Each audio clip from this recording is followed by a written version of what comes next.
أعوذ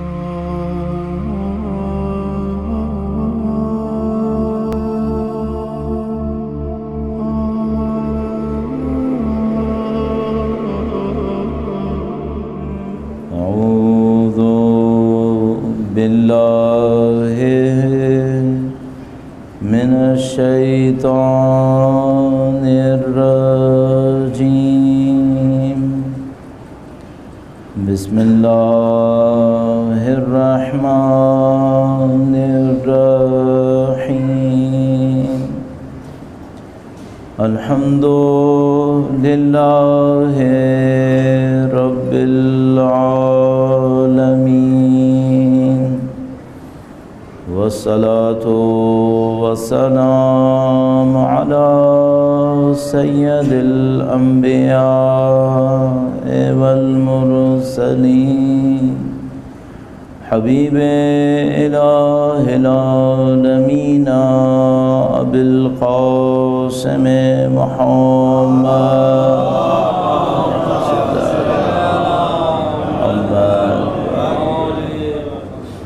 وعلى آله الطيبين الطاهرين، سيما بقية الله في الأراضين.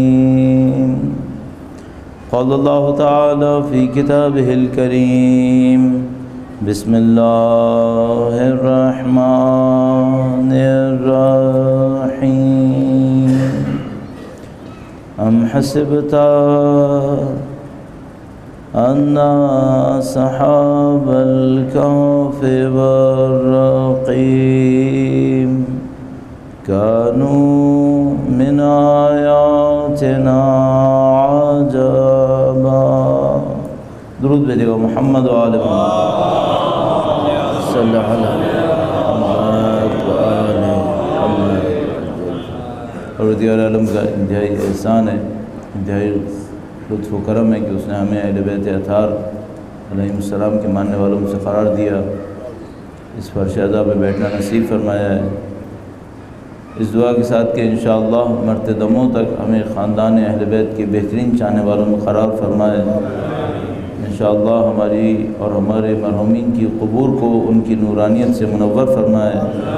میدان حشر میں بی بی سیدہ طاہرہ کی شفاعت نصیب فرمائے، اور انشاءاللہ اسی زندگی میں ان کے فرزند کے ظہور کا دن دیکھنا نصیب فرمائے.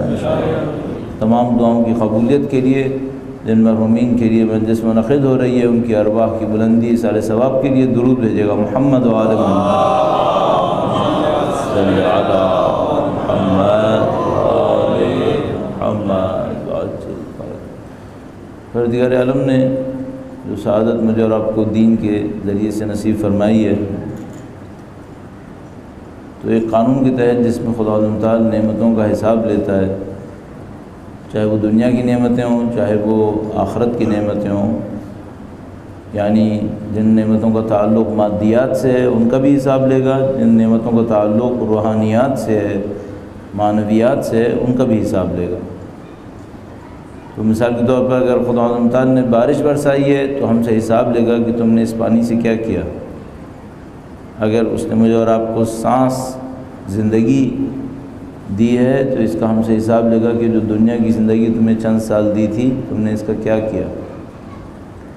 اسی طرح دین کا حساب بھی لے گا، دین کے بارے میں بھی ہم سے سوال کرے گا.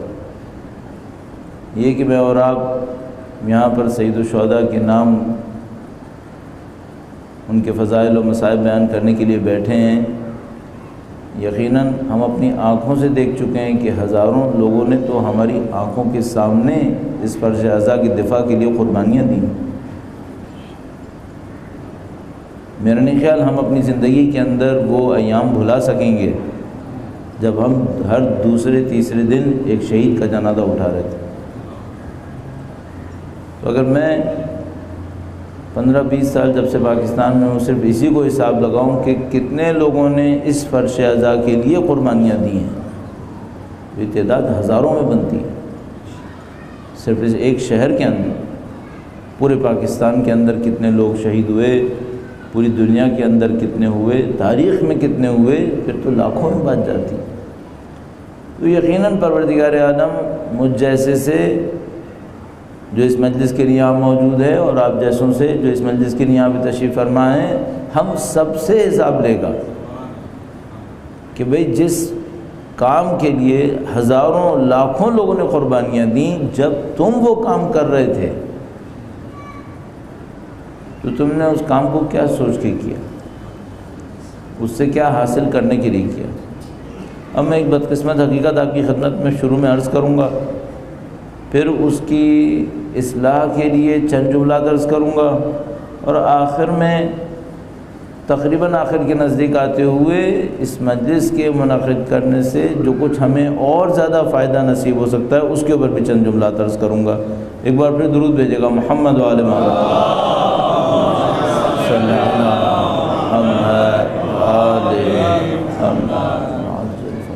دین کے ساتھ میں نے آپ کی خدمت میں عرض کیا جو خدا متعال کی بہت بڑی نعمت ہے، دین کے ساتھ کچھ مشکلات بھی وابستہ ہیں۔ آپ اور میں بچپن سے اللہ کے رسول کی تبلیغ کے زمانے کو سنتے چلے آ رہے ہیں۔ اللہ کے رسول نے جو مکہ کے اندر تبلیغ کی، اس کٹھن دور کے پتہ نہیں کتنے واقعات مجھے اور آپ کو بچپن سے سننے کو ملے ہیں، اور وہ ہمیں ازبر ہوئے ہوئے ہیں۔ مثلاً اس دور کے واقعات میں سے ایک واقعہ ہے کہ حضرت ابو ذر غفاری اللہ کے رسول کے پاس تشریف لائے اور کہا کہ اے اللہ کے رسول، اگر میں خانہ کعبہ میں کھڑے ہو کر مسجد حرام کے احاطے میں کھڑے ہو کر اذان دوں، کیا یہ دین کے لیے اچھا ہے؟ اللہ کے رسول نے فرمایا کہ اچھا ہے۔ تو جو لوگ وہاں پر بیٹھے تھے خود مکہ کے رہنے والے تھے، مکہ کے قبیلے والوں کے ساتھ ان کی رشتہ داریاں تھیں، مکے والوں نے ابو ذر کو سمجھایا۔ حضرت ابو ذر غفاری مکہ کے نہیں تھے، حضرت ابو ذر غفاری مکہ کے باہر رہنے والے قبیلوں میں سے کسی ایک کے ممبر تھے۔ عرب نظام، جو قبیلے کا نظام تھا، وہ آپ کے ذہن میں ہے کہ اگر آپ قبیلے کے رکن ہیں، ممبر ہیں، تو باقی قبیلے والے اس سے قطع نظر کہ آپ نے صحیح کیا یا غلط کیا آپ کا ساتھ دیں گے۔ خدا نہ کرے اگر کسی ایک قبیلے کے ممبر نے کسی دوسرے قبیلے کے بندے کو قتل کر دیا، مقتول کے قبیلے والے، خاندان والے اس سے انتقام لینے کے لیے آئے اور اس نے کہہ دیا کہ میری مدد کرو، تو قبیلے والوں کو مدد کرنی پڑے گی چاہے ان کو پتہ ہو کہ یہ قاتل ہے۔ یہ قبیلے کا نظام ہوتا ہے۔ اس کو ہم کیا کہتے ہیں؟ اس کو ہم لوگ عربی میں، جو فارسی اور اردو میں بھی آ گیا، اس کو ہم کہتے ہیں عصبیت، تعصب۔ تعصب یہ ہے کہ جس میں آپ حق اور باطل نہیں دیکھتے، آپ رشتے اور تعلق کو دیکھتے۔ عصبیت کے اسلام خلاف۔ اللہ کے رسول نے کہا کہ اذان دینا اچھا ہے۔ جو وہاں موجود تھے انہوں نے حضرت ابو ذر سے کہا کہ ابو ذر، ہم جو مکہ کے رہنے والے ہیں، ہم نے کچھ کیا، کوئی ہمارے سامنے آیا، ہمارے قبیلے والے ہمارے دفاع کے لیے کھڑے ہو جائیں گے، ہم میں یہ جرأت نہیں ہے کہ ہم اذان دیں، چونکہ ہمیں معلوم ہے کہ ہمارے ہی قبیلے کے اندر پھوٹ پڑ جائے گی۔ اگر ہم نے اذان دی تو چند لوگ ہمارے قبیلے والے ہمارے دفاع کے لیے کھڑے ہوں گے، لیکن کچھ لوگ یہ سوچنے میں مجبور ہو جائیں گے کہ ہم ایک مسلمان کا ساتھ کیوں دیں، تو ہمارے قبیلے پھوٹ پڑ جائے گی، ہم یہ نہیں کر سکتے۔ تم کیوں کر رہے ہو جبکہ تمہارا کوئی ساتھ دینے والا بھی یہاں پہ نہیں ہے؟ حضرت ابو ذر نے کہا کہ مجھے اس کی کوئی پرواہ نہیں کہ اللہ کے دین کی نصرت میں کوئی میرا ساتھ دے یا نہ دے، میں اپنا کام کروں گا۔ اگر اللہ کے رسول کو پسند ہے تو پھر کرنے میں کیا برائی ہے؟ کہا کہ جان سے جاؤ گے؟ کہا مجھے کوئی پرواہ نہیں ہے، میں جان سے بھی جاؤں۔ حضرت ابو ذر غفاری کھڑے ہوئے، انہوں نے اذان دی، اور حسب توقع ابھی وہ شہادتوں تک ہی پہنچے ہوں گے، مکے والے ان کے اوپر حملہ کرنے کے لیے کھڑے ہو گئے۔ جب کھڑے ہوئے تو حضرت ابو ذر غفاری نے کسی قبیلے کو اپنی نصرت کے لیے نہیں بلایا، کوئی قبیلے والا تھا بھی نہیں، انہوں نے کسی کو اپنی نصرت کے لیے نہیں بلایا، انہوں نے صرف اللہ کے رسول کی طرف دیکھا، اور وہ اپنی اذان پڑھتے رہے یہاں تک کہ مسلمانوں کو غیرت آئی۔ مسلمانوں کو غیرت آئی کہ ایک مسلمان بھائی دین کی خاطر مرنے کو تیار ہو رہا ہے، کم سے کم اب ہم غیرت دکھائیں، قبیلوں کے تعصب کو توڑ کر اس کی مدد کر دیں۔ مدد کرنے کے لیے کھڑے ہو گئے، حضرت ابو ذر غفاری کو بڑی مشکل سے وہاں سے نکالا۔ صاحب یہ تو وہ اذان تھی جو حضرت ابو ذر غفاری نے دی۔ جو میں آپ کی خدمت میں عرض کر رہا تھا، دین سے وابستہ کچھ مشکلات ہیں، وہ یہ ہیں کہ ہم اپنے آپ سے سوال کر سکتے ہیں کہ اب کسی کی اذان میں یہ طاقت رہی ہے؟ اب کہیں کچھ ہے کیا؟ تو اب میں مذاق میں کبھی کبھی یہ کہتا ہوں کہ ہم حج کرتے ہیں 25 لاکھ 30 لاکھ، اور کافر ہمیں سیٹلائٹ دیتے ہیں کہ جس کو دکھانا ہے دکھا دو، تمہارے اس حج دکھانے سے کسی پہ کوئی اثر نہیں ہوگا۔ کتنے سیٹلائٹ چینل چل رہے ہیں؟ بے حساب۔ اس میں کتنے مسلمانوں کے ہیں؟ بے حساب۔ ہمارے بھی الحمدللہ کم نہیں ہے۔ یہ کن کے سیٹلائٹ کے اوپر دکھائے جا رہے ہیں؟ مسلمانوں کے سیٹلائٹ پر نہیں، کفر کے سیٹلائٹ پر۔ تو کفر اپنے سیٹلائٹس استعمال کر کے ہمارے پیغام کو دکھانے کیوں دے رہا ہے؟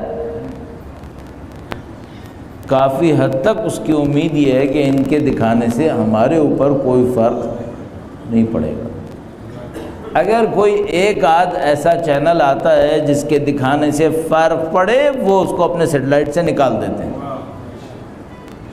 جو میری اطلاع کے مطابق پریس ٹی وی ایران کا تھا، جس کو انہوں نے اپنے سیٹلائٹ سے نکال دیا کہ بھئی یہ بہت گڑبڑ ہے۔ باقی سب کا ان کو کوئی مسئلہ نہیں ہے۔ باقی سب جو دکھا رہے ہیں اس میں تلاوت نہیں آتی کیا؟ آتی ہے۔ انگلش میں نہیں آتی؟ انگلش میں بھی آتی۔ مجلسیں آ رہی ہیں؟ آ رہی ہیں۔ اردو، انگلش، فارسی، عربی سب میں آتی ہیں؟ سب میں آتی ہیں۔ مشکل کیا ہے پھر؟ ان پر اثر کیوں نہیں ہو رہا؟ دو راستے ہیں، یا وہ احمق ہو گئے ہیں یا ہم بے اثر ہو گئے۔ مجھے نہیں لگتا یہ کافر جتنے مکار پہلے تھے اس سے کم مکار ہوں، اب زیادہ ہی ہوں گے، لیکن مجھے یہ خدشہ ہے کہ ہم بے اثر ہو گئے۔ اچھا، ہم بے اثر کیسے ہو گئے؟ بے اثر ہونے کی ایک مثال میں آپ کی خدمت میں عرض کروں گا، اور اس امید پر کہ پروردگار عالم انشاءاللہ مجھے اور آپ کو اپنے دین پر اور مضبوطی سے چلنے کی سعادت نصیب فرمائے گا انشاءاللہ۔ اہل بیت اطہار علیہ السلام کی عظمت پر درود بھیجے گا۔ محمد و آل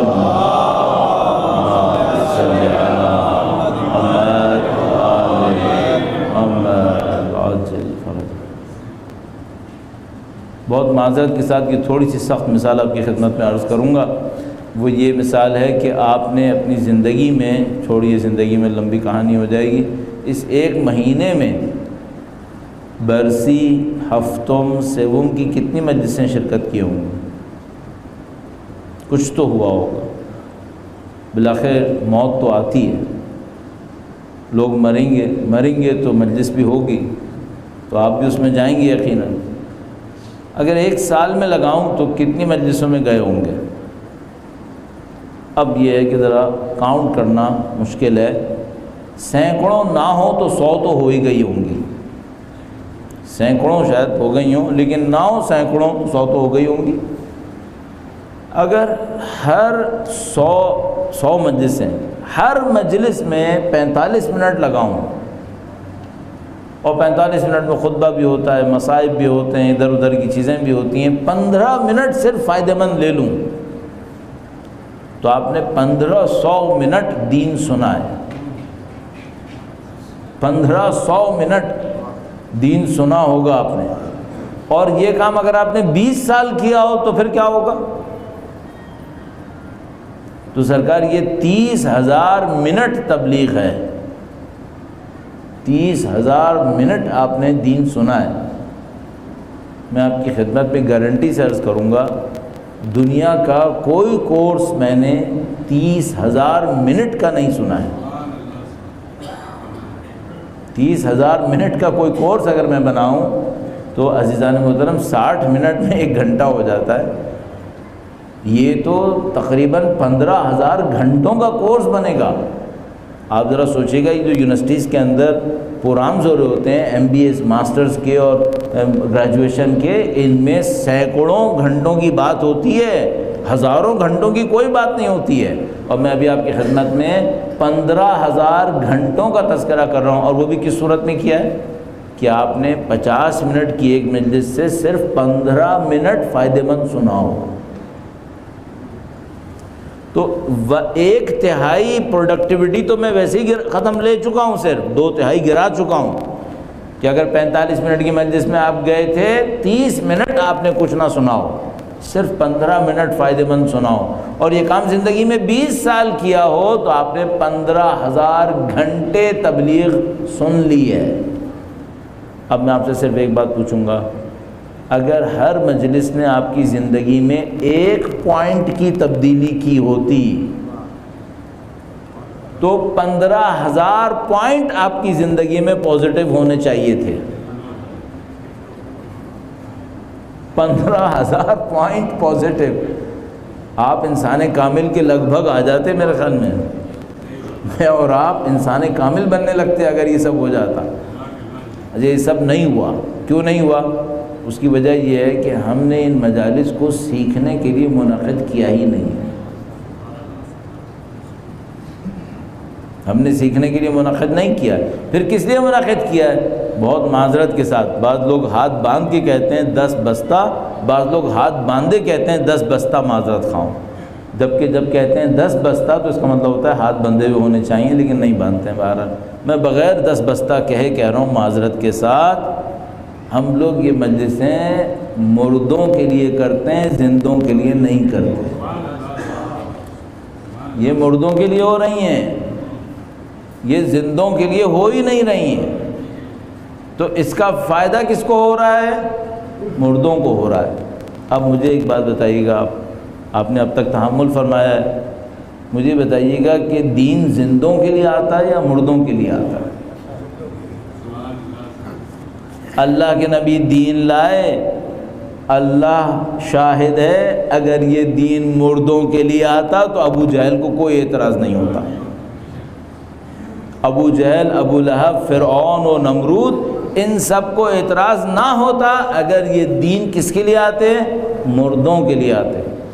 وہ تو پسند کرتے اس دین کو جو مردوں کے لیے آتا، وہ تو بہت خوش ہوتے، کیوں؟ وہ تو ویسے ہی چاہتے تھے کہ وہ ایسا دین آئے جو لوگوں کی عقلوں کو بند کر دے، بڑے خوش ہوتے کہ ایسا ایک دین آ گیا نیا کہ جو لوگوں کی عقلوں کو بند کر دے گا، یہ مردوں کے لیے زندہ ہو جائیں گے۔ یہ دین زندوں کے لیے آتا ہے، زندوں کو پیغام دیتا ہے۔ بدقسمتی ہمارے ساتھ یہ ہو گئی ہے، اتنا خوبصورت دین جس کا ایک ایک پہلو انسانوں کو زندہ کرنے کے لیے تھا، ہم نے اس دین کو اٹھا کے کچھ ایسا بنا دیا کہ یہ مردوں کے کام آئے اور زندوں کے کسی کام نہ آئے۔ اب آپ خود تصور فرمائیے، آپ نے اتنا برداشت کر لیا، ایک اور جملہ عرض کر دوں آپ کی خدمت میں، ہمارے پاس جو قرآن کریم ہے یہ زندوں کے کام آتا ہے یا مردوں کے؟ بھائی جو ہمارے پاس قرآن کریم ہے اس کا سب سے بڑا مصرف ہے مردوں کے لیے فاتحہ پڑھنا، اس کا سب سے بڑا مصرف ہے لوگوں کے لیے، مردوں کے لیے قرآن خوانی کرنا۔ آپ نے کبھی سنا کوئی پروگرام منعقد کیا گیا جس میں کہو زندوں کے لیے قرآن خوانی کا بندوبست کیا گیا ہے؟ نہیں، ہم لوگ صرف مردوں کے لیے قرآن خوانی کرتے ہیں، زندوں کے لیے نہیں کرتے۔ اچھا، جب وہ مردوں کے لیے قرآن خوانی کرتے ہیں تو وہ عربی میں کرتے ہیں تاکہ کسی کو پتہ ہی نہ چلے کہ اللہ نے کہا کیا ہے۔ بھائی جب آپ تصور فرمائیے، میں فزکس کی ایک کلاس میں گیا، فرض کر لیجئے 15,000 گھنٹے میں نے فزکس پڑھی، جب میں اس کلاس سے باہر نکلا 15,000 گھنٹے کے بعد تو کوئی مجھے ملا اور اس نے کہا تو اب تو آپ کو فزکس میں ماسٹر ہو جانا چاہیے۔ تو میں نے اس کو بتایا کہ بھائی صرف ایک گڑبڑ ہی ہو گئی کہ میں 15,000 گھنٹے فزکس کی کلاس میں بیٹھا، لیکن وہ کلاس فارسی میں تھی اور مجھے فارسی نہیں آتی تھی۔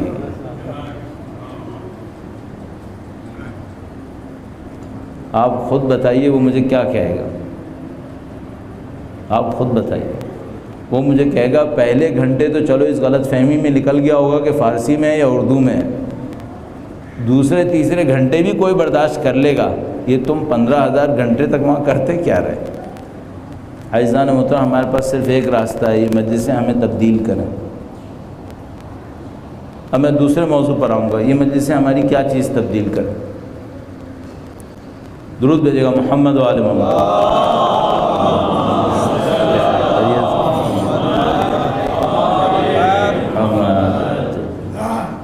مجلسیں ہمیں کیا تبدیل کریں اور اس کے ساتھ ہی دین ہمیں کیا دے، دین ہمیں کیا دے۔ عزیزان محترم، تھوڑا سا جیسے میں نے آپ کی خدمت میں اب تک عرض کیا ہے، میرا انداز مجلسوں میں ہوتا نہیں ہے، لیکن اگر کوئی ایک آدھ جیسا ہمارے علی بھائی جیسا کوئی کہتا ہے مجلس پڑھ دو تو میں پڑھ دیتا ہوں، ورنہ میں خود سوچتا ہوں کہ ہمیں مجلس پڑھنا آتی نہیں ہے در حقیقت۔ تو مجھے 30-31 سال ہو گئے دینی طالب علم بنے ہوئے، 30-31 سال ہو گئے۔ ویسے تو آپ ظاہر ہے میرے جیسے کسی بھی آدمی سے پکڑیں گے اور اس سے پوچھیں گے کہ بھائی 31 سال ہو گئے تمہیں دینی طالب علم بنے ہوئے، طالب علم بننے پر شرمندہ تو نہیں ہو؟ اگر تمہیں 31 سال پہلے جانے کا موقع مل جائے اور کوئی کہے دوبارہ سے فیصلہ کرو کہ طالب علم بننا ہے یا نہیں بننا ہے، اس 31 سال کو دیکھتے ہوئے بنو گے یا نہیں بنو گے؟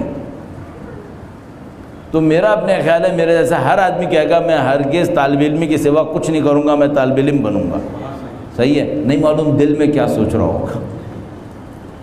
لیکن اب میں آپ کی خدمت میں عرض کرتا ہوں، میں ممبر شبیہ ممبر کے اوپر بیٹھا ہوں، صحیح ہے، اللہ کی قسم کھا کے کہتا ہوں اپنے 31 سال کو سوچتے ہوئے، یہ دین میرے اتنے کام آیا کہ اگر میں 31 سال پہلے پھر بھیجا جاؤں، اللہ کی قسم کھا رہا ہوں سوائے اس کے کچھ نہیں کروں گا۔ یہ دین میرے کام آیا ہے، اس نے میری زندگی بدلی ہے، اس نے میری ہر فیلڈ میں مجھے کامیابی دی ہے۔ مجھے جس بات پہ افسوس رہ جاتا ہے، اور جب افسوس کو اردو میں گہرائی کے ساتھ کہتے ہیں تو کہتے ہیں قلق رہ جاتا ہے۔ افسوس اس بات کا رہ جاتا ہے کہ آپ جو دین کے چاہنے والے ہیں، آپ یہ فائدہ کیوں نہیں اٹھا رہے ہیں؟ کوئی آدمی میرے پاس آتا ہے وہ کہتا ہے مولانا میں یہ نماز پڑھتا ہوں، میں وہ دعا پڑھتا ہوں، میں یہ کرتا ہوں، میں وہ کرتا ہوں، مولانا سمجھ میں نہیں آتا، مشکل حل نہیں ہو رہی۔ تو میں اپنے دل میں سوچتا ہوں یہ کیسا اس کے پاس دین ہے جو اس کی مشکل حل نہیں کر رہا۔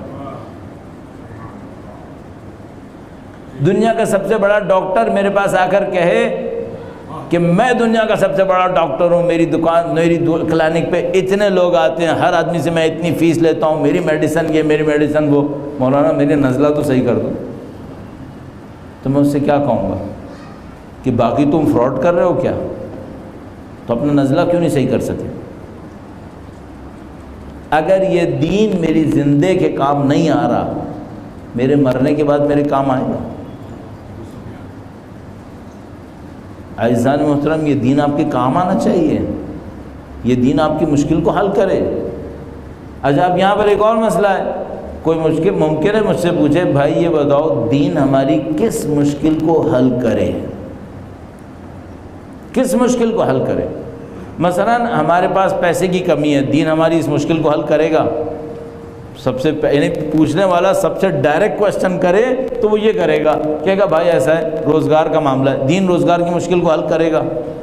پھر اور کیا معاملہ ہے؟ مثلا وہ کہے گا بھائی دین کے اندر مجھے سیکیورٹی کا ایشو ہے، آج کل تو الحمدللہ حالات بہتر ہوتے چلے جا رہے ہیں، سیکیورٹی کا ایشو ہے، دین سیکیورٹی کے معاملے کو حل کرے گا؟ 2 نمبر 3 ہماری سوسائٹی میں لوگ متحد نہیں ہیں، دین لوگوں کو متحد کر سکتا ہے؟ ایک اور بہت بڑا معاملہ ہے جو شاید کہنے والا نہ کہے لیکن سب کے ضمیر کے اندر وہ معاملہ سب سے بڑا معاملہ ہے، اور وہ کیا ہے؟ دین خوشی دے گا، کیونکہ بعض اوقات سب کچھ ہوتا ہے خوشی نہیں ہوتی، اطمینان دے گا۔ عجیب بات یہ ہے کہ دین مبین نے جو اپنے بارے میں دعوے کیے ان میں سب سے بڑا دعویٰ یہ کیا کہ سوائے اللہ کی یاد کے سکون تمہیں کہیں نہیں ملے گا، سکون ملے گا۔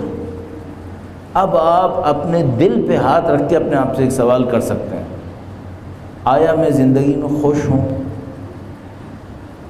میں زندگی میں مطمئن ہوں؟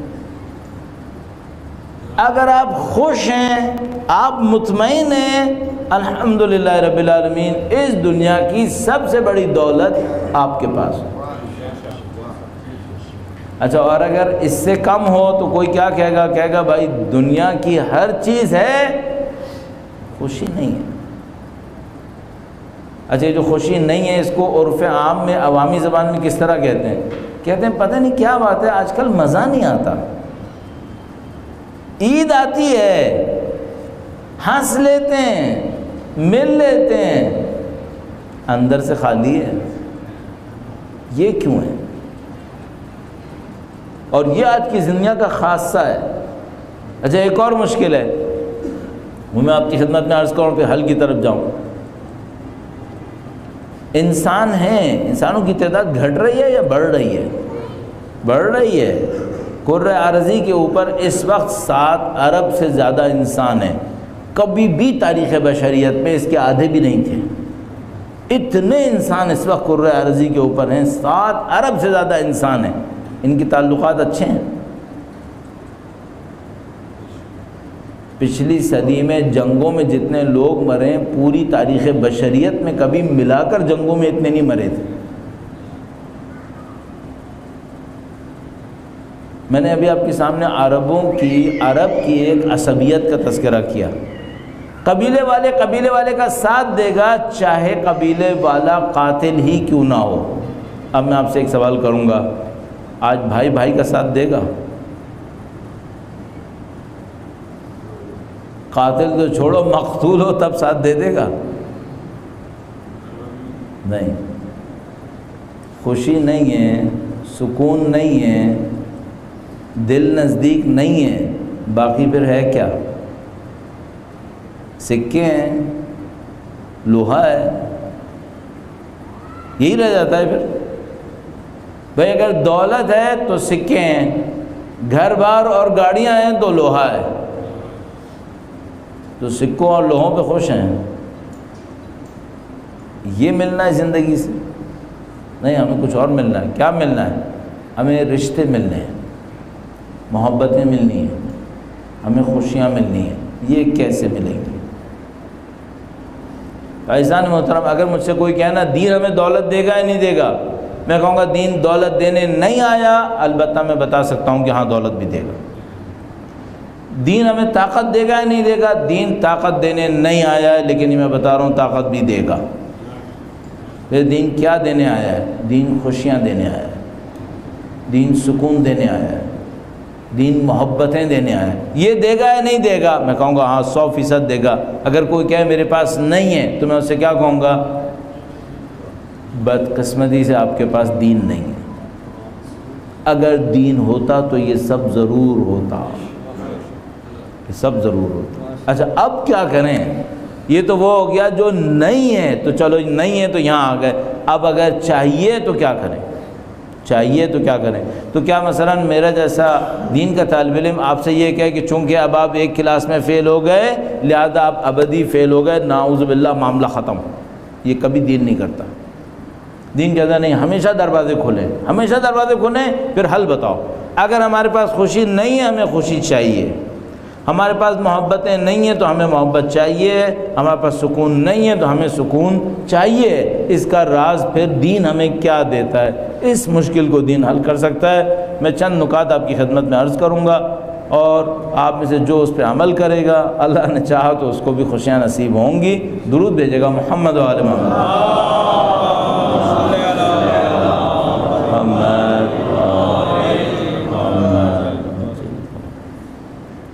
اچھا، اب میں چونکہ سوچتا ہوں کہ ہم لوگوں کو زمینی حقائق کو اپنے ذہن میں رکھنا چاہیے، تو آپ جو ہمارے سننے والے ہیں، ہم چونکہ برسوں سے سنا رہے ہیں تو سننے والوں کو دیکھ کر ہمیں پتہ چل جاتا ہے کہ کتنے سننے والے ہیں اور کتنے سننے والے نہیں ہیں۔ صحیح ہے؟ آپ میں سے اکثر لوگ سننے والے ہیں، سن رہے ہیں، یہ اچھی بات ہے، بہت بڑی بات ہے، تو لوگ سن رہے ہیں۔ اب ایک اگلا مسئلہ ہے کہ سن تو رہے ہیں، عمل کرنے والے کتنے ہیں؟ صحیح ہے؟ اس کا ریشو معمولاً اچھی جگہوں کے اوپر 25% ہے، اوسط جگہوں پہ 15 سے 20% ہے، اور گری پڑی جگہوں پہ تو پھر 5% اور اس سے بھی کم۔ اوسط جگہوں پہ 15 سے 20% ہے۔ کیا مطلب؟ اگر 100 لوگ سن رہے ہیں تو 15 سے 20% لوگ اس پر عمل کر لیں گے۔ اتنا ہم جیسے کہ بولنے کے لیے کافی ہے یا نہیں ہے؟ پرانے زمانے میں کہتے تھے مولانا اگر کسی نے ایک نے بھی سن لیا نا تو میں ان سے کہتا تھا بھائی ایسا ہے، وہ زمانہ کم پروڈکٹیوٹی کا تھا، آج کل ذرا زیادہ پروڈکٹیو ہے، ایک پہ نہ کو 15 تو کم سے کم ہوگا تو پھر میں بولوں، ورنہ اگر 15% بھی نہیں ہے تو پھر تو بولنے کا کوئی فائدہ نہیں رہا، بہت کم ہو گیا پھر تو۔ لیکن آج کی دنیا میں ایک بہت اچھی اللہ کی نعمت ہے جس کو مس یوز لوگ بہت کر رہے ہیں، وہ انٹرنیٹ ہے۔ اب کوئی سنے یا نہ سنے، اگر ریکارڈنگ اچھی ہو رہی ہے تو ہم بول دیتے ہیں، کیونکہ ہمیں پتہ ہوتا ہے کہیں نہ کہیں بچ جائے گا تو لوگ سن ہی لیں گے، اور پھر جو سننے والے ہوں گے وہ 5 6 5 50 60 نہیں ہوتے، پھر وہ بہت سو مسئلہ حل ہو جاتا ہے، اور اس میں عمل کرنے والے بھی ہوتے ہیں چونکہ وہ بہت ارادے سے سن رہے ہوتے ہیں۔ تو آپ میں سے 15 سے 20% بھی اگر عمل کر جائیں تو میرے لیے تو بہت ہی اچھا ہے، آپ کے لیے سب سے امپورٹنٹ اچھا ہے، سب سے امپورٹنٹ آپ کے لیے۔ اچھا وہ کیا راز ہے؟ یہاں سے شروع کرتے ہیں انشاءاللہ۔ درود بھیجیے گا محمد و آل محمد۔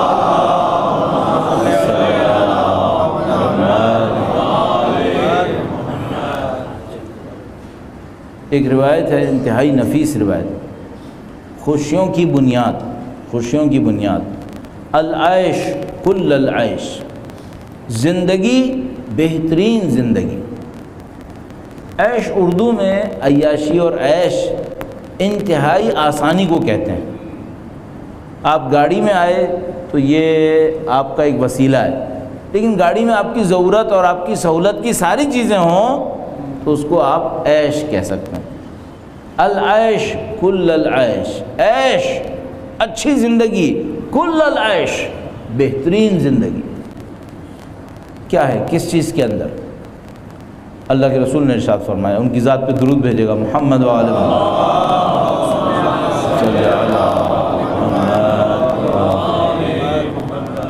فرمایا العیش کل العیش، زندگی بہترین زندگی، ثلثہ التدبیر، 1/3۔ 100 میں 3 حصے کریں تو 1 حصہ، 1/3۔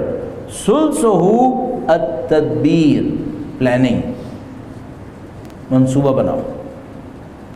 1/3 کیا ہے؟ منصوبہ بناؤ۔ منصوبہ بناؤ کیا مطلب؟ بھائی منصوبہ بناؤ کہ اگر 4 بچوں کی تربیت کرنی ہوتی ہے تو یہ تربیت ہوتی کیسے ہے؟ منصوبہ بناؤ کہ اگر خاندان کو لے کے چلنا ہوتا ہے تو یہ چلتا کیسے ہے، پتہ تو چلے۔ ایک صاحب نے بڑی اچھی مثال دی، کہا اگر آپ کے سامنے ایک اوشن لائنر بڑے بڑے پانی کے جہاز ہوتے ہیں جو بعض اوقات 200 میٹر 400 میٹر کے ہوتے ہیں، اس کے اندر سوئمنگ پولز، ہوٹلز اور فلاں سب ہوتے ہیں، تو کہنے کہ اگر آپ سے کوئی کہے کہ یہ اوشن لائنر آپ چلائیں اور پیسیفک اوشن پہ بہا کے لے جائیں تو آپ کریں گے؟ تو بھائی دماغ تھوڑی خراب ہے، 400 میٹر کا جہاز میں چلاؤں اور اس کو لے کر پیسیفک اوشن، دریائے اوقیانوس کو لے کے چلا جاؤں، کیونکہ میرا دماغ خراب ہوا ہے کہ میں یہ کام کروں گا؟ تو اس نے کتاب میں لکھا، کہنے لگا فیملی کو چلانا اس سے زیادہ سخت ہے۔ جو آدمی غلطی سے بھی کبھی اوشن لائنر پہ نہیں بیٹھے گا کہ اس کو چلائے، وہ آدمی مزے سے خاندان چلا رہا ہے۔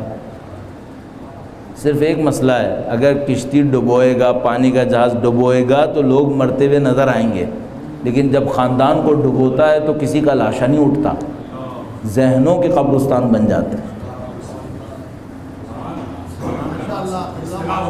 جسم زندہ رہتے ہیں، لوگ مر جاتے ہیں، کوئی پوچھنے والا نہیں ہوتا، کیونکہ کسی کو کفن نہیں چڑھا۔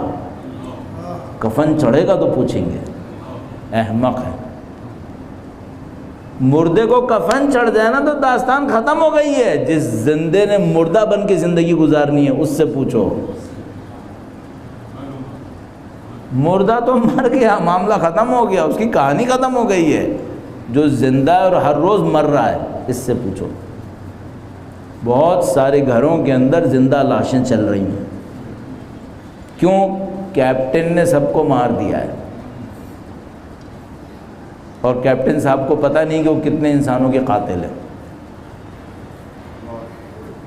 آپ بہت سخت کام کر رہے ہیں اگر آپ خاندان چلا رہے ہیں. خدا نہ کرے نعوذ باللہ آپ کے ہاتھوں لوگ مر نہ رہے ہوں کہیں. اور اگر ایک دفعہ مرے تو چلو ایک قتل کا جرم ہوا, یہ تو ہر روز اگر مار رہا ہو پھر.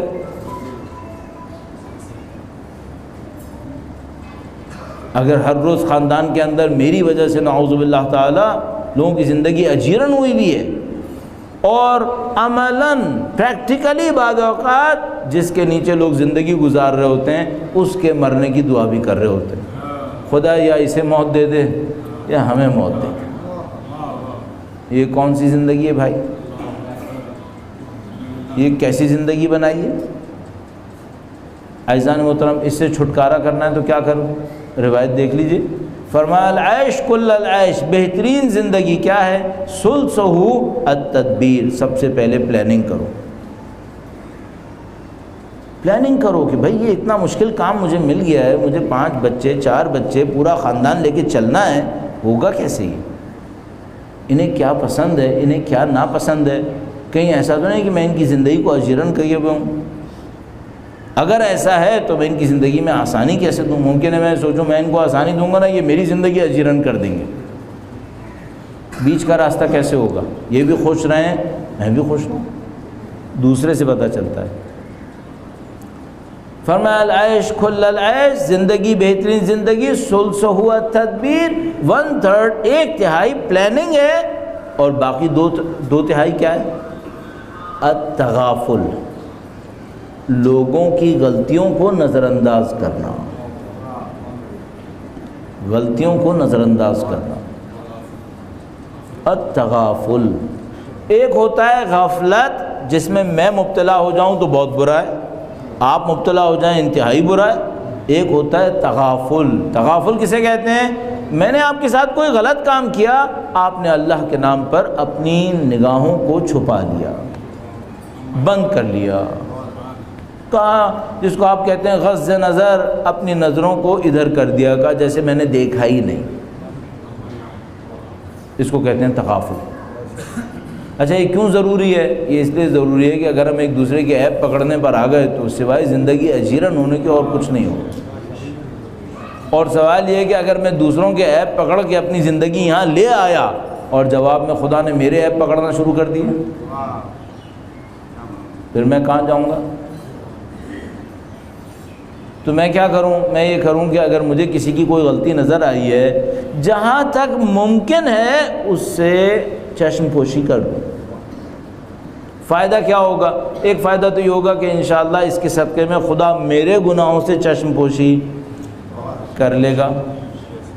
دوسرا فائدہ یہ ہوگا کہ میرا دل کوڑنے سے محفوظ رہے گا, میں اچھی زندگی گزار سکوں گا. عزیزان محترم, اس کو ایک اور طرح سے میں اس طرح آپ کی خدمت میں عرض کروں گا. آپ اور میں کسی دوسرے سے بعض اوقات ناراض ہو جاتے ہیں. یہ ناراض کیوں ہوتے ہیں؟ اس کی ایک وجہ ہوتی ہے, ہمیں اس سے کوئی توقع ہوتی ہے, ہماری کوئی توقع ہوتی ہے. وہ توقع پوری نہ ہو تو ہمارے دل میں ایک احساس جاگتا ہے کہ اس نے میری خواہش کو پورا نہیں کیا. اچھا جب وہ خواہش پوری نہ ہونے کا احساس آتا ہے تو ایک طرح سے میرے اندر کمپلیکس بن جاتا ہے. اب میں ایک مثال آپ کی خدمت میں عرض کرتا ہوں. فرض فرمائیے کہ میں باہر سے گھر آیا اور انتہائی سخت تھکا ہارا تھا. میں گھر میں داخل ہوا اور میرا بچہ سامنے آیا اور اس نے کہا بابا کل مجھے اتنے پیسے چاہیے.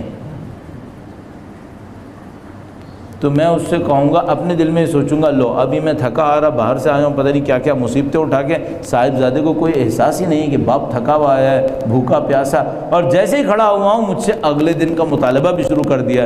تو وہ 2-4 وہی کرے گا جو پاکستان میں معمولاً کرتے ہیں. اس کے بعد کیا ہوگا؟ اس کے بعد گھر کی فضا مقدر ہو جائے گی, انتہائی خراب ہو جائے گی, باتیں ادھر ادھر سے ہونا شروع ہو جائیں گی, اور اس کے بعد گھر پہ ایک موت کا سناٹا چھائے گا یا پاگل خانے کی چیخیں سنائی دیں گی. ان میں سے کسی سے زندگی اچھی نہیں گزرے گی. اچھا یہ بابا صاحب چلائے کیوں؟ ان کو ایک توقع تھی کہ میں گھر آؤں گا تو یہ میرا خیال کرے گا, اس کے الٹا ہو گیا.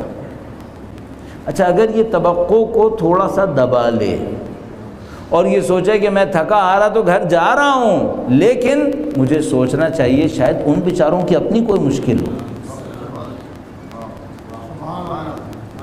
شاید اس کی اپنی کوئی مشکل۔ میں پہنچا اور اس نے کہا بابا کل مجھے یہ مشکل حل کرنی ہے۔ آپ نے کہا بیٹا میں آیا ہوں، میں کروں گا، میں پوری کوشش کروں گا۔ اچھا اب نہ پاگل خانے کی چیخیں آئیں، نہ موت کا سناٹا آیا، کچھ بھی نہیں، سب صحیح رہا۔ عزیزان محترم، ہمیں اپنی زندگیوں کو خوشیاں دینے کے لیے بلڈوزر نہیں چلانے ہوں گے، تھوڑا سا اپنے اوپر کنٹرول کرنا ہوگا، تھوڑا سا کنٹرول کر لیں۔ بھائی جو آپ نے دیکھا آپ کو پسند نہیں آیا، تھوڑا سا نظر انداز کر دو، نظر انداز کر دو۔ ایک اور کام کیا کریں، بہت اچھا کام ہے، ایک تو یہ کہ توقعات کم کر لیں۔ توقعات کم کرنے کے لیے ترکیب کیا ہے؟ ترکیب ایک فارسی میں محاورہ استعمال کرتے ہیں، کہتے ہیں تم اس کے جوتے میں کھڑے ہو کے دیکھو، اس کے جوتے میں کھڑے ہو کے دیکھو۔ کیا مطلب؟ اس کی پوزیشن پہ جا کے دیکھیے وہ کیا کر رہا ہے۔ بیچارہ بچہ ہے، اس کی لگی بندی آپ ہی سے ایک امید ہے کہ آپ اس کے لیے کچھ کر لیں گے۔ سارے دن انتظار کیا ہے کہ باپ آئے گا تو میری مشکل کو حل کرے گا۔ وہ باپ آیا تو اس نے کہا چلو جو میری مشکل کو حل کرنے والا تھا وہ آ گیا۔ اب وہ گیا تو پتہ چلا وہ مشکل کے حل کرے گا، وہ تو خود ایک مشکل بن گیا ہے۔ آپ اس کے جوتوں کو بھی تو پہن کے دیکھیے، اس کی جگہ جا کے بھی تو دیکھیے۔ اچھا میں جواب میں فوراً کہوں گا اس کو مجھ سے کوئی محبت نہیں ہے، اس کو مجھ سے کوئی سروکار نہیں ہے، اس کو میرے مرنے جینے سے کوئی کام نہیں ہے، اس کو تو صرف اپنا پیسہ چاہیے۔ نہیں، ایسا نہیں ہے، اس کو آپ سے بہت محبت ہے، یہ آپ ہی کو اپنی زندگی میں واحد سہارا سمجھتا ہے۔ آپ کے پاس نہیں جائے گا تو کس کے پاس جائے گا؟ نہیں کہ نہیں چاہتا ہے، چاہتا ہے، امید آپ سے لگائے بیٹھے ہے۔ اللہ کے رسول نے ارشاد فرمایا جو تم سے امیدیں لگائے کوشش کرو اس کی امیدوں کو ٹھکراؤ نہیں، پورا کرو۔ تو عزیزان محترم آپ غیر کے لیے نہیں کریں، کم سے کم اپنی اولاد کے لیے تو کر لیں۔ میں نے روایت آپ کی خدمت میں عرض کی، بہترین زندگی کیا ہے؟ ایک پلاننگ کرو، دو حصے کیا ہیں؟ ایک حصہ پلاننگ کرو اور دو حصے نظر انداز کرو۔ اس کو میں نے ٹیکنیکلی اور تھوڑا سا آسان کرتے ہوئے کہا توقعات کو تھوڑا سا کم کرو۔ توقعات کو کم کرنے کے لیے کیا کرو؟ اس کی پوزیشن پہ بیٹھ کے سوچو وہ کیسے دیکھ رہا ہے، وہاں سے جا کے دیکھو۔ اچھا آخر میں ہم یہ کرتے ہیں، کہتے ہیں بھائی میں نے نظر انداز کرنا شروع کیا، وہ اور سر پہ چڑھ گئے، وہ اور سر پہ چڑھ گئے، میں نظر انداز کرتا رہا، وہ سر پہ چڑھتے رہے، اب کیا کروں؟ اب اگر واقعاً ایسا ہی ہو میں نظر انداز کرتا رہا، وہ سر پہ چڑھتے چلے گئے، آخر میں آ کر ایک بات اپنے آپ سے پوچھوں، کیا لڑ کر زندگی آسان ہو جائے گی؟ لڑ بڑھ کی زندگی آسان ہو جائے گی؟ اگر سمجھ میں آتا ہے کہ ہاں لڑ بھڑ کی زندگی آسان ہو جائے گی تو ذرا نظریں گھما کے باقیوں کو دیکھ لو، ان کی زندگیاں آسان ہو گئی ہیں۔ عزیزان محترم مولوی اگر ایکٹیو ہو تو سوسائٹی کا چوراہا ہوتا ہے، مولوی ایکٹیو ہوتا ہے، سوسائٹی کا چوراہا ہوتا ہے، ساری گاڑیوں نے یہیں سے گزرنا ہوتا ہے، تو اس کو یہ پتہ چل جاتا ہے اس وقت معاشرے میں ہو کیا رہا ہے۔ اور میں آپ کو سکون سے عرض کروں گا کم سے کم بھی میرے حساب سے، غلط صحیح بھی ہو سکتا ہے تھوڑا بہت، 5-10% کے حساب میں شاید 70% گھرانوں میں جھگڑے ہیں، زندگیاں اچھی نہیں گزر رہی۔ کیوں نہیں گزر رہی؟ ہم لوگوں نے ایک دوسرے کو نظر انداز کرنا، غفلتوں کو، غلطیوں کو نظر انداز کرنا بند کر دیا ہے، اب ایک دوسرے کو نظر انداز کرنا ہے۔ بجائے یہ کہ ہم غلطیوں کو نظر انداز کرتے، ہم لوگوں کو نظر انداز کریں۔ اس کو ختم کر دیں، آپ کی زندگی خوشیوں میں تبدیل ہو جائے گی انشاءاللہ۔ اس مقام کو حاصل کرنے کے ایک نقطہ اور آپ کی خدمت میں عرض کروں گا اور آپ کی زحمت تمام کروں گا، درود بھیجیے گا محمد و آل محمد۔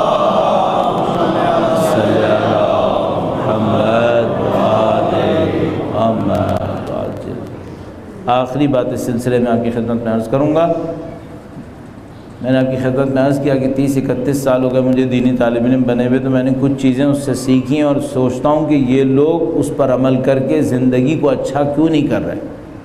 ان میں سے ایک چیز شاید پچھلے سال حاضر ہوا تھا، آپ کی خدمت میں عرض کیا ہے نہیں کیا، لیکن اس دفعہ عرض کر دوں، اگلے سال کا پتہ نہیں زندہ ہیں یا نہیں ہے۔ یہ ہے کہ آپ کسی بھی بزنس کرنے والے، امانت لینے اور دینے والوں سے زیادہ اچھا اور کسی سے بھی اچھا خدا کے سوا کسی کو نہیں پائیں گے۔ آپ کو امانت دینی ہے تو کس کو دیں آپ؟ خدا کو دیں۔ آپ کو خوشیاں چاہیے تو خدا نے اس کے لیے قانون رکھا ہوا ہے۔ آپ کو پیسہ چاہیے، قانون رکھا ہوا ہے۔ وہ کیا قانون ہے؟ انتہائی سادہ قانون، اور قانون یہ ہے کہ تمہیں جو کچھ چاہیے ہے وہ دوسروں کو دے دو، میں تمہیں بڑھا کے دوں گا۔ جو کچھ تمہیں چاہیے ہے وہ دوسروں کو دے دو، میں بڑھا کر دوں گا۔ صحیح ہے؟ اگر کوئی انسان مجھ سے کہتا نا تو میں اس سے کہتا کہ تمہاری بات میں نہیں مانوں گا۔ اگر کوئی انسان کہتا تو میں اس کی بات نہ مانتا۔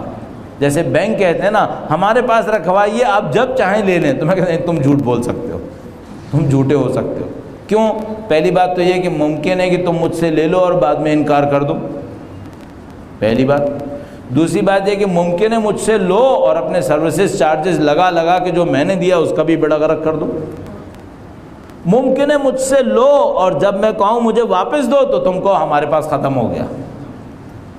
ممکن ہے میں تمہیں دوں اور جب واپس لینے جاؤں تو تم بھول جاؤ۔ جب میں دوں اور واپس لینے جاؤں تو تم کہو یہ تو ہے اور یہ نہیں ہے، یہ لے لو اب۔ تم یہ سب میرے ساتھ کر سکتے ہو، جیسے پاکستان کی گورنمنٹ نے بہت دفعہ کیا ہے، یہ بینکوں نے ہمیشہ کیا ہے۔ لیکن معاملہ بینک اور پاکستان کی گورنمنٹ کا نہیں ہے، یہ معاملہ کس کا ہے؟ یہ معاملہ خدا کا ہے۔ اور خدا مجھ سے کیا کہہ رہا ہے؟ خدا مجھ سے کہہ رہا ہے تمہیں خوشی چاہیے نا، میرے بندوں کو خوشی دو، میں تمہیں بڑھا کے دوں گا۔ تمہیں احترام چاہیے، میرے بندوں کو احترام دو، میں بڑھا کے دوں گا۔ تمہیں علم چاہیے نا، میرے بندوں کو علم دو، میں تمہیں بڑھا کے علم دوں گا۔ اب عزیزان محترم یہ قانون آپ کو سمجھ میں اگر آ جائے تو یقین فرمائیے آپ کی زندگی آسان ہو گئی۔ آپ کو میں صرف اتنا اطمینان دلا دوں کہ آج کے دور کے بہت سارے غیر مسلمانوں کو بھی یہ قانون بہت اچھی طرح سمجھ میں آ گیا ہے۔ میں نے خود غیر مسلمان آتھرز کی کتابوں کے اندر یہ قانون ان کی زبان سے خود پڑھا ہے، ان کے لکھے ہوئے کو، کہ انہوں نے کہا ہمیں سمجھ میں آ گیا کہ قانون یہ ہے کہ دو گے تو بڑھ کر ملے گا۔ انہیں بھی سمجھ میں آ گیا ہے، بدقسمتی یہ ہے کہ ہمیں نہیں سمجھ میں آیا۔ تو آپ ایک سادہ سا کام کیجئے، اگر آپ کو خوشی چاہیے دوسروں کو خوشی دیں، احترام چاہیے دوسروں کو احترام دیں، آپ کو سکون چاہیے دوسروں کے دلوں کو سکون دے دیں۔ اب میں ایک خطرناک بات آخر میں اور عرض کر دوں، اس کے یہ جو خدا نے وعدہ کیا نا جو تم میرے بندوں کو دو میں تمہیں بڑھا کے دوں گا، دوسری طرف سے بھی ایسا ہی ہے۔ کیا مطلب؟ اگر تم نے غم دیا تو میں تمہیں بڑھا کے غم دوں گا۔ اگر تم نے ان کی بے احترامی کی تو میں بڑھا کے تمہاری بے احترامی کرواؤں گا۔ اگر تم نے ان کے دل کا سکون برباد کیا میں بڑھا کے تمہیں بے سکون کر دوں گا۔ قانون کیا بنا؟ جو تم دوسروں کو دو گے تمہیں بڑھا کر ملے گا۔ احترام دو گے احترام ملے گا، بے احترامی دو گے بے احترامی ملے گی، بے احترامی ملے گی۔ تو عزیزان محترم، اب اگر آپ کو یہ بات سمجھ میں آ سکے اور آپ میری بات پر یقین کر سکیں تو آپ کو زندگی میں جو کچھ چاہیے ہے وہ دوسروں کو دینا شروع کر دیں۔ اور میں آپ کو گارنٹی سے کہہ رہا ہوں کہ واپس آئے گا اور بڑھ کے واپس آئے گا۔ ایک اور خوبی ہے، بلکہ ابھی اس قانون میں بہت ساری خوبیاں ہیں، وقت چونکہ انتہائی کم ہے۔ ایک خوبی میں آپ کی خدمت میں عرض کر دوں یہ جو بینک ہوتا ہے نا، اس میں خدشہ یہ ہوتا ہے کہ وہ کہتا ہے آپ میرے پاس پیسے رکھوائیں، پھر جب مرضی آئیں لے لیں۔ تو میں ایک دفعہ گیا، مل گیا، تو وہ میں ٹیسٹ کے لیے گیا تھا، کسی خطرناک وقت پہ نہیں گیا تھا۔ اب خدا نہ کرے فرض کریں میں نے بینک میں یہ سوچ کر کہ تو ہمیشہ دے ہی دیتا ہے، رکھوا دیا اور ملک میں جنگ ہو گئی، اب جو میں بینک کے پاس گیا تو دے گا نہیں۔ اللہ کے نظام میں ایک عجیب خوبی ہے، کہتا ہے تم میرے پاس رکھاؤ، میرے بندوں کو دو، میں بڑھا بڑھا کے دوں گا۔ اے خدایا کب دے گا؟ کہتا ہے جب تم سوچ بھی نہیں پاؤ گے کہ کوئی دینے والا ہے، جب تم سوچ بھی نہیں پاؤ گے کہ یہاں کون دینے والا، میں وہاں پہ دوں گا۔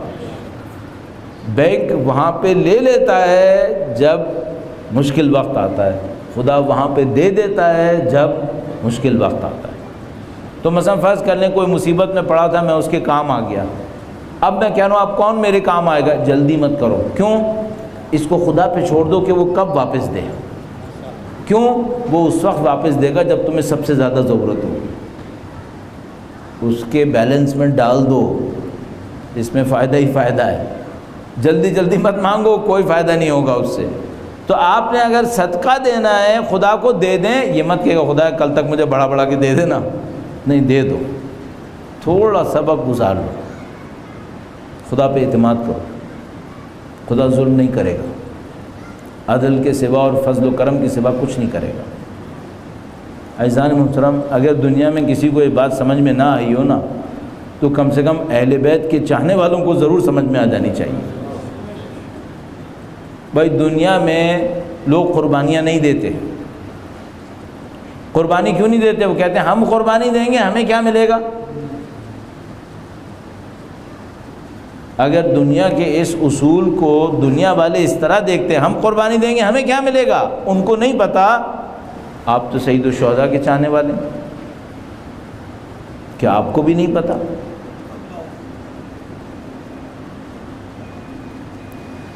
تین دن میں 2 کروڑ لوگ قبر کا طواف کر رہے ہیں، 3 دن میں 2 کروڑ۔ صاحب حج پہ 30 لاکھ سے زیادہ لوگ نہیں ہوتے، چہلم کے دن 2 کروڑ بندے تھے۔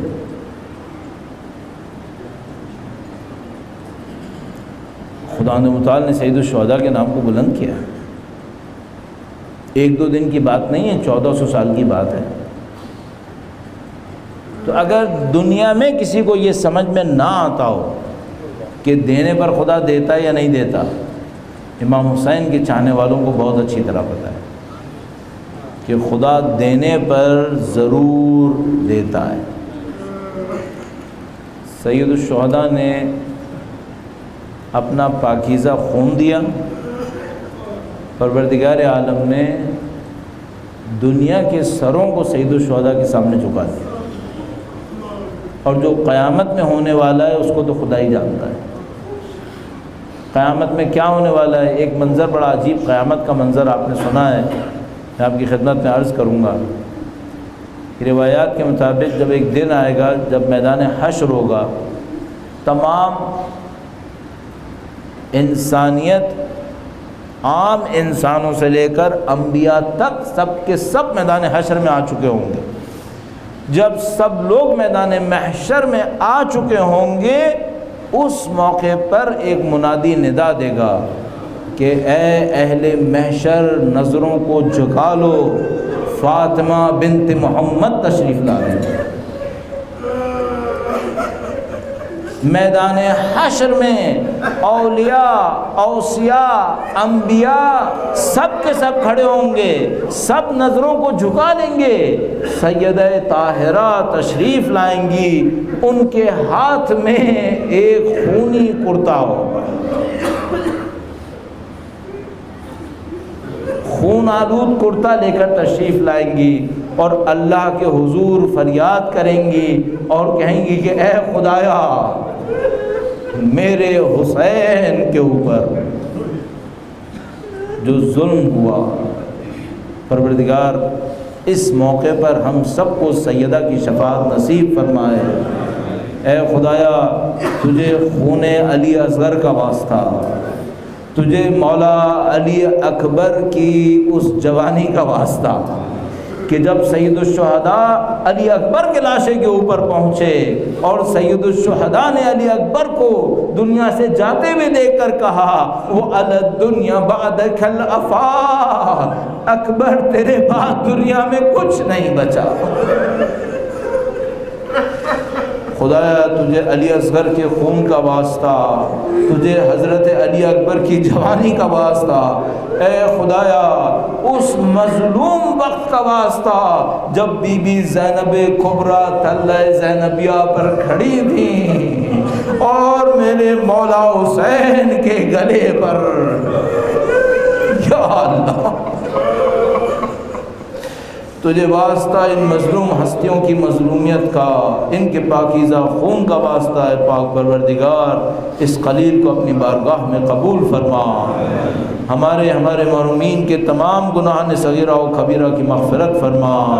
اے پاک پروردگار ہمیں محبت، الفت اور ایک دوسرے کی ہمدردی کی جذبات سے منور فرما۔ اے خدایا اپنی رحمتوں کو ہم سب پہ نازل فرما۔ اے خدایا تجھے واسطہ محمد و آل محمد کا، ان کے چاہنے والے دنیا میں جہاں کہیں بھی ہیں ان کی جان مال عزت و آبرو کی حفاظت فرما۔ اے خدایا تمام دعائیں تیری حجت کے لیے ہیں، سید و سردار مولا اور آقا امام آخر الزماں کے ظہور میں تعجیل فرما، ہمیں ہماری اولادوں کو ان کے جانثاروں میں قرار فرما، ہماری زندگیوں کا اختتام ان کی نصرت کی راہ میں شہادت قرار فرما۔ ربنا تقبل منا انک انت السمیع العلیم وتب علینا انک انت التواب الرحیم۔ درود بجے محمد و آل محمد۔